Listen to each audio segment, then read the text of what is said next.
MREC TV. It's SJ for NREC TV News.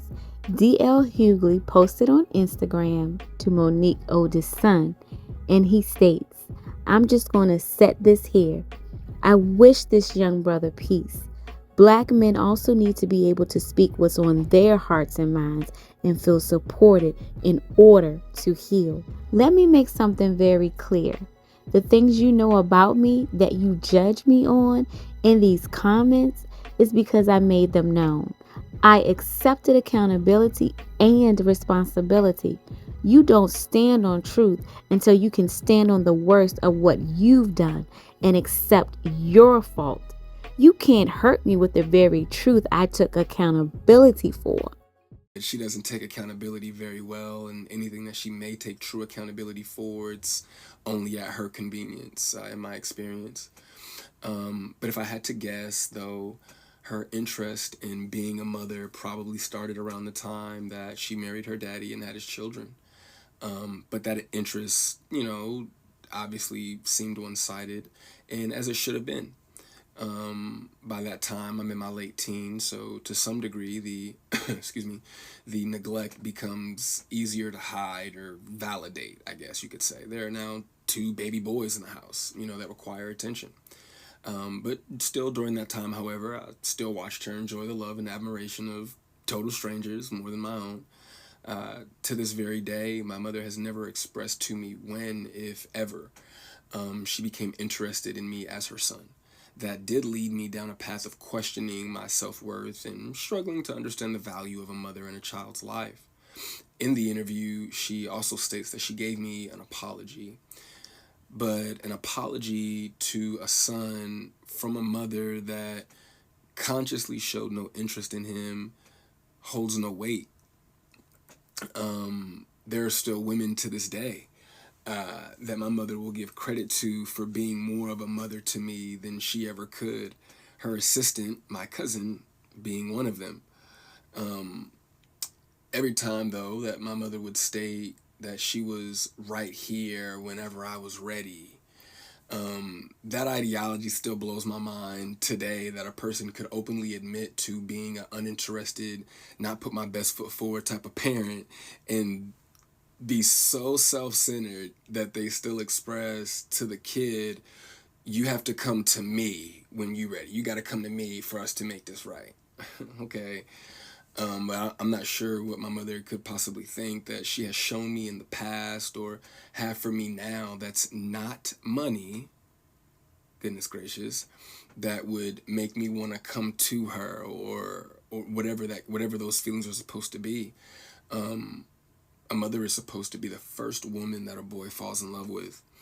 I loved my mother very much, but my mother loved things more than she loved me, and she would validate her love for me by giving me things and would proceed to call me ungrateful or inconsiderate if said things did not have the desired effect.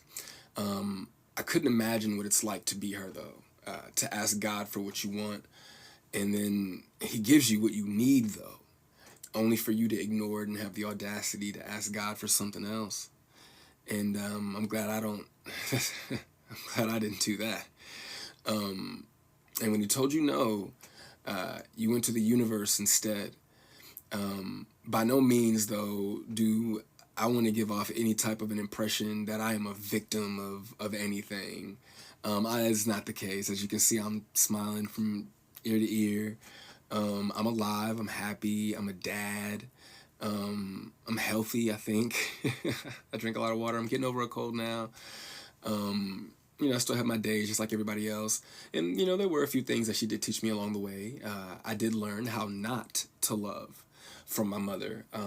I also learned to make sure that I never lose so much of who I am that I have to validate it through another person. And though I feel as though, in hindsight, I think she did it reluctantly, I do appreciate my mother, for showing me what the top of the mountain looks like. You know what I'm saying? It did give me perspective on what hard work and dedication can get you, but I don't want something like that at the cost of giving up something that I created. I don't want it that bad. And speaking of creations, I genuinely, truly, I really did want my mother to have a relationship with my daughter. I even fought through those intrusive thoughts that were, if she wasn't interested in you, what makes you think she's going to be interested in your kid?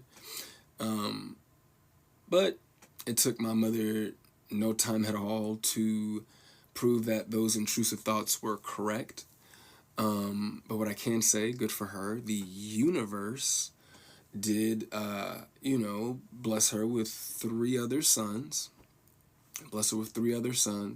And God willing, I'm sure that all three of them are adults now. So I'm sure that one of them, God willing, if not all three of them, will make her the grandmother that she wants to be. I still look forward, to that moment for her. But overall, when it comes to the boys, though, I am happy that whenever they do hear me talk, sorry, my phone did something weird, but whenever they hear me talk, they don't know what it is. They can't relate to what it is that I'm saying. My experience with my mother is not their experience with our mother. So my prayer for her and them is that they continue to see her the way that they see her now. I do also want to make sure that I say thank you to my mother for giving me life. Without that moment in time, I wouldn't have had my little one. But outside of that moment, there isn't anything that either of us has to offer the other. In my opinion, it's a waste of God's time and the universe's time for praying for something that you are not willing to put forth any effort to obtain. Putting the work into becoming Monique is more important to my mother than being my mother. And I do not believe that it was never about her being there and waiting for me, but it was supposed to be about me being there and waiting for her. My mother's value had reached such a low point in my life that I no longer found it necessary to either want to wait for her or even go to her. But like I said, man, I'm super grateful that she has the opportunity to do it all over again. I'm happy for her. I hope the Cat Williams tour goes well, but the narrative that she prays for us to reconcile is a false narrative. It's not real, and I'd appreciate it if she stopped saying stuff like that.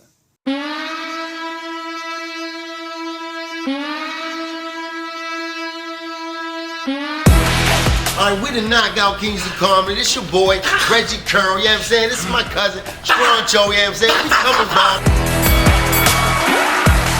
I know me, old you fuck with lambskin condoms.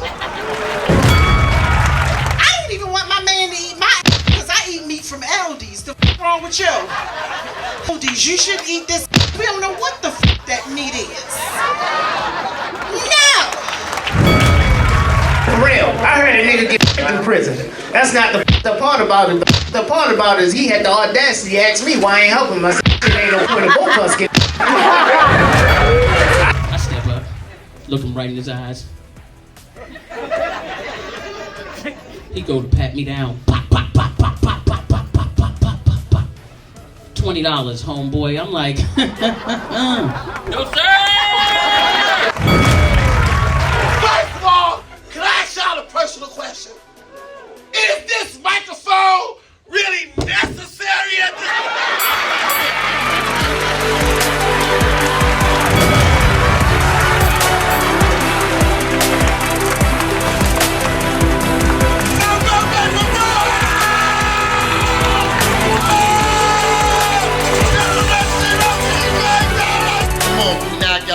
We knock y'all with punchline, punchline, punchline. You know how we turn. Give me a second.